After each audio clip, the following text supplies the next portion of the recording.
The evidence to me that just cries out that there's a God is the study of DNA. DNA is a very powerful, massive information storage system. In fact, DNA that makes up our genes actually is like books of information that's read by a language system. It's absolutely phenomenal. And scientists know today that languages, a code, only come from an intelligence, and information only comes from information. Nobody's ever seen matter by itself give rise to a code. Nobody's ever seen matter by itself give rise to information. And as you look at DNA, it actually cries out, meaning God created the universe. Our DNA has information in it, and there is a whole field of scientific study called information science, which studies how information originates, how it's transmitted, and so on.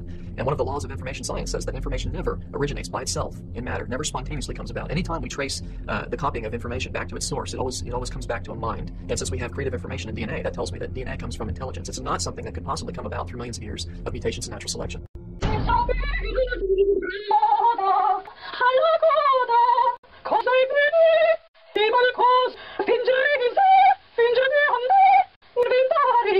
To show that vibration is the very foundation of existence, Hans Jene developed what is known as cymatics in the 1940s to show that when vibrations of sound are passed through a form of media, there is a set pattern that will follow.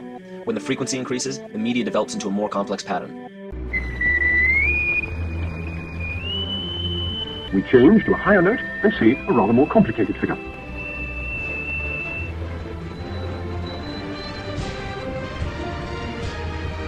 As you know, Mother Nature uses all kinds of mathematical languages. When we go to understand physical phenomena, we generally find that there's some sort of mathematical underpinning to whatever the phenomena is.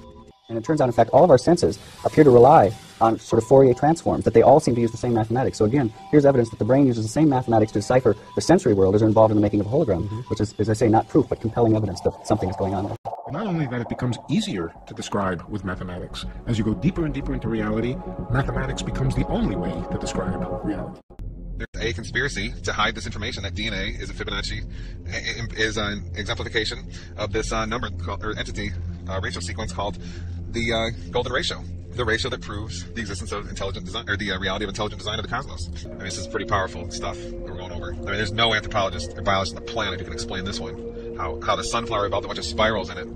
It's seed pod design, and how those spirals exactly lead to golden ratio Fibonacci series numbers. Unbelievable. Okay, this is it. There's no question. I mean, we've all been lied to all through our undergraduate college degrees and our elementary schools and our TVs just by them not discussing all this. I mean, you know how many examples I have here? There's so many, and they're all this powerful. Okay? And all this was hidden from us while we were in our schools learning about, what were we learning about? Plate tectonics theory. I mean, it's pretty sad case. Now there are some mathematical miracles of the Quran. Throughout all the Quran, if you count some specific words, you will come across to very meaningful results. I would like to give you some examples. For instance, if you count the word punishment in the Holy Quran, throughout the whole Quran it is repeated some 117 times. Whereas the word forgive is repeated some 234 times inside the whole Quran. 234. If you multiply 117 by 2, you're going to have 234. It is very meaningful. Why? Because Quranic morality, Allah recommends, Allah orders believers, Allah orders Muslims to forgive rather than punishing. It is very meaningful. Moreover, Allah orders to our Prophet, say, it is repeated some 332 times. And the response, they said, it is again equally repeated some 332 times. The words world and hereafter, they are repeated 115 times equally. Devil and angel, those two words are equally repeated some 88 times. Now, heaven and hell, those two words are equally repeated 77 times. Zakah is an Arabic word, its translation is donation. The financial donation that a Muslim is supposed to give to poor. And it is repeated 32 times. And the barakah, the blessing that comes out of giving a donation to a poor, it is repeated 32 times. It is equally repeated. It is very meaningful again. Now, summer, hot, and winter, cold, those words are equally repeated 5 times. And richness and poverty, those two words, it is very interesting. Richness is repeated 26 times, whereas the poverty is half of 26, which is 13. And woman and man, those are repeated equally 23 times. Well, do you know any idea what those numbers represents? Well, let me remind you, if you remember from the chromosome numbers of a human being, from the previous slides, a human body contains 46 different chromosomes. That counts the half of this 46, which is 23, comes from the father, and the other half, which is 23, comes from the mother. Whereas you got the same repetition number for woman and man, 23 and 23. If you add 23 to 23, you're going to have 46, which will give you the chromosome number of a human being. Now, finally, I would like to give you the meaning of land and sea. Land is repeated 13 times, whereas the word sea repeated 32 times. Well, at first sight, it doesn't seem to be very meaningful. However, if you do a simple math, you're going to have 13. If you add 32, you're going to have 45 as for the result. And the percentages, if you divide 13 to 45, you're going to have 28.88%.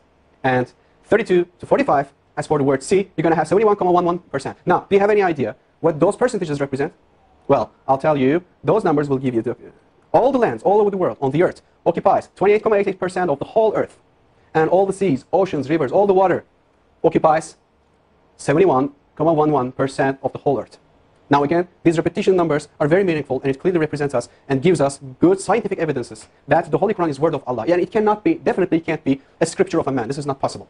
So, for more information, I would highly recommend you to visit harunyahya.com. Do you see the resemblance? Everything in creation is mathematically made.